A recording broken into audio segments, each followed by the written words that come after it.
Baik, Assalamualaikum warahmatullahi wabarakatuh. Waalaikumsalam warahmatullahi wabarakatuh. Selamat siang anak-anak. Ya. Bagaimana kabar kalian? Baik. Baik.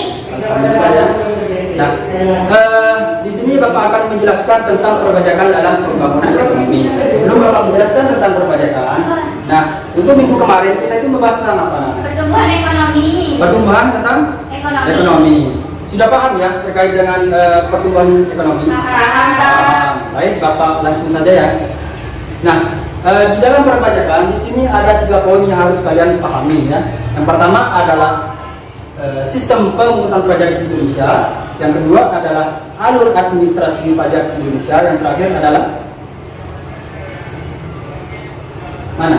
Objek dan cara pengenaan pajak di Indonesia. Seperti itu. Nah, dari ketiga poin ini yang akan Bapak bahas, yang pertama dari poin pertama yaitu sistem pemungutan pajak di Indonesia. Ya. Nah, sistem pemungutan pajak di Indonesia. Jadi seperti apa sistem pemungutan pajak di negara kita? Nah, di sini ada 3 golongan ya. Yang pertama adalah official assessment system atau dikatakan dengan sistem penilaian resmi ya. Yang kedua adalah self assessment system atau dikatakan dengan sistem penilaian diri. Yang terakhir adalah withholding system yang dikatakan dengan sistem pertahanan. Dari ketiga golongan ini yang Bapak akan bahas terlebih dahulu yaitu official assessment system ya. Jadi dalam sistem ini WAPA ini tidak berperan aktif ya. Nah, untuk menghitung berapa jumlah pajak yang ingin dibayarkan seperti itu ya. Jadi besarnya pajak yang terutama dari WAPA itu sendiri itu akan diketahui setelah turunnya SKP. Apa itu SKP? Yaitu surat ketetapan pajak ya, oleh Fiskus. Nah, Fiskus itu istilahnya aparat pajak seperti itu ya. Nah, biasanya sistem ini diterapkan dalam sistem pelunasan pajak daerah seperti PBB, pajak bumi bangunan seperti itu ya. Nah, yang kedua adalah self assessment system, sistem penilaian diri ya. Jadi dalam sistem di sini WAPA ini berperan aktif ya, sedangkan official yang tadi itu tidak berperan aktif ya. Jadi perbedaannya seperti itu. Jadi dalam sistem ini WAPA ini berperan aktif dalam menghitung besarnya pajak yang ingin dipajakkan ya. Jadi WAPA ini bisa melaporkan sendiri besarnya pajak ke kantor pelayanan pajak KPP ya. Bisa juga melalui sistem online seperti itu ya. Karena sekarang kan istilahnya sudah canggih ya, bisa melalui online. Nah, biasanya sistem ini diterapkan dalam sistem PPN, pajak pertambahan nilai. Jadi untuk PBB dan PPN di sini Bapak akan bahas tidak keterkaitan ya di poin ketiga. Jadi ada hubungannya tertentu seperti itu ya.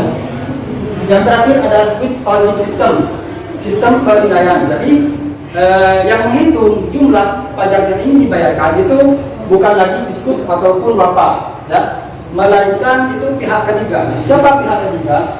Itu contohnya seperti ini, pemotongan gaji karyawan yang dilakukan oleh bendahara instansi terkait seperti itu ya. Jadi karyawan tersebut tidak perlu lagi pergi ke KPP ya. Soalnya apa? Soalnya yang tadi gaji karyawan yang dipotong itu sudah termasuk pajak seperti itu ya. Nah, biasanya sistem ini diterapkan dalam sistem PPN, pajak penghasilan ya.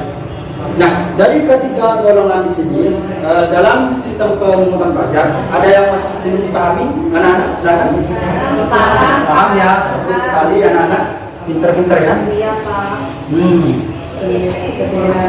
Poin kedua, alur administrasi pajak di Indonesia atau di negara kita. Nah, di sini ada 5 proses untuk administrasi ya.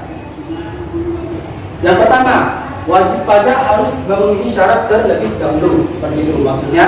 Di sini WAPA ini harus melengkapi berkas-berkas yang akan diperlukan oleh KPP seperti itu. Nah, setelah memenuhi syarat, nah WAPA ini mendaftarkan diri ke KPP untuk apa? Untuk mendapatkan nomor NPWP ya.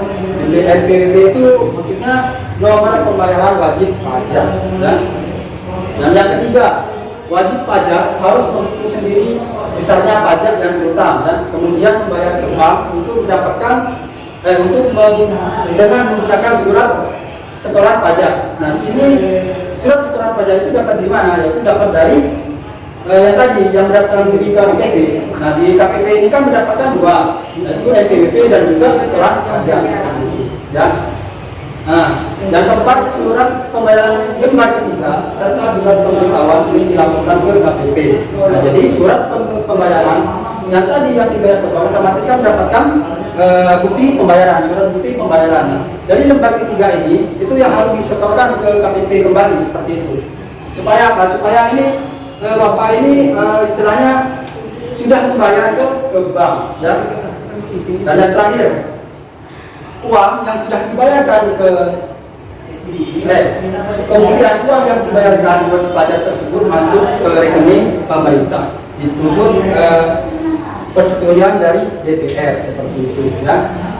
Nah, dari kelima alur di sini, nah ini ada yang masih belum dipahami, silakan terkait dengan proses administrasi pajak di Indonesia. Paham ya? Oke, siap.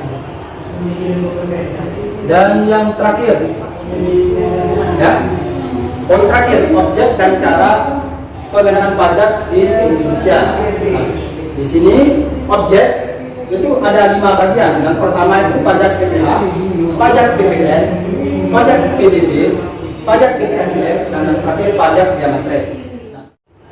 Baik. Jadi pajak PPH ini bagaimana cara pengenaan pajak? Untuk pajak PPH, nah di sini untuk pajak penghasilan contohnya seperti yang tadi pemotongan gaji karyawan, umpamanya ningsih, ya. Di sini sebenarnya bekerja di suatu perusahaan. Nah, otomatis setelah mau menerima gaji dari perusahaan, otomatis itu akan dipotong seperti itu. Misalnya jadi 80% dipotong 25% oleh perusahaan. Nah, 25% ini masuk ke pajak seperti itu. Nah, jadi ningsih ini tidak perlu lagi datang ke KPP untuk membayar pajak. Nah, itu yang dikatakan dengan pajak penghasilan. Itu, ya. Dan yang kedua adalah pajak PPN, pajak pertambahan nilai. Ya.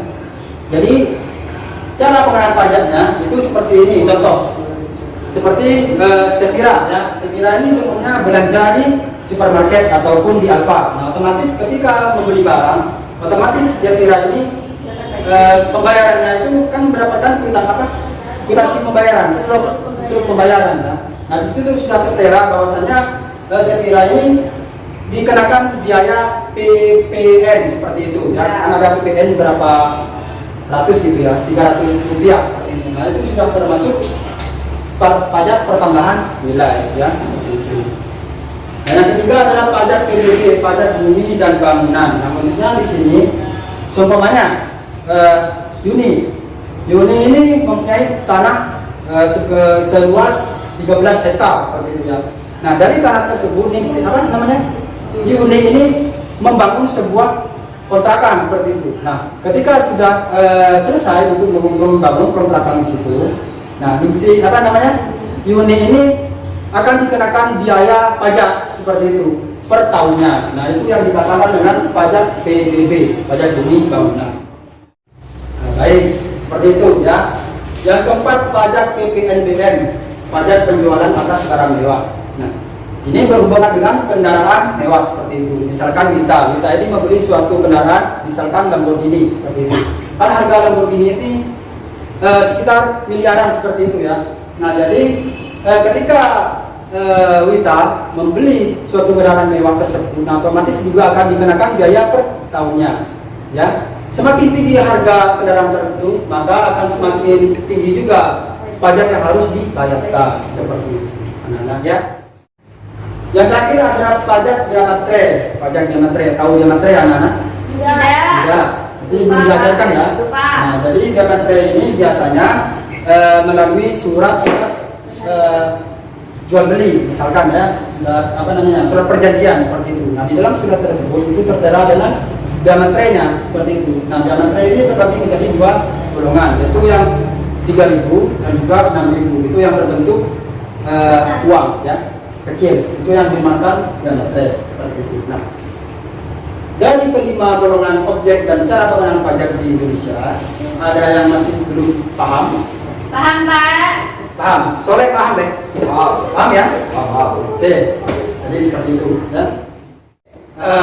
Dari poin pertama sampai poin terakhir, di sini ada yang masih belum paham atau mungkin ada yang perlu ditanyakan? Pak, saya yang menanya. Oke, silakan Yuni. Pak, kan kita kalau beli emas itu harganya mahal. Tapi Ya. kenapa ketika kita membeli emas itu tidak ada pajak bea materainya? Ya, bagus ya pertanyaannya. Jadi di dalam suatu untuk membeli suatu barang seperti emas, nah itu kenapa tidak ada bea materainya? Karena seperti ini, karena di dalam suatu pembelian atau transaksi membeli emas itu tidak ada istilahnya apa namanya ya? Tidak ada ketentuannya, tidak ada ketentuan aturan di dalam suatu transaksi pembelian emas seperti itu. Ya, Ya, Pak. ada yang perlu ditanyakan lagi? Silakan. Tidak ada ya? Baik, di sini Bapak akan menyimpulkan bahwasanya pajak itu adalah iuran wajib yang harus dibayarkan pemerintah itu dengan cara pemaksaan seperti itu, ya. Jadi timbal baliknya ini melalui infrastruktur seperti itu, ya. Dan tidak dapat diperoleh secara langsung, ya. Bagus sekali ya, pinter ini ya, ya. Nah, baik. Dari materi perpajakan di sini. Bapak akhiri, kurang lebihnya mohon maaf. Wassalamualaikum warahmatullahi wabarakatuh. Waalaikumsalam warahmatullahi wabarakatuh.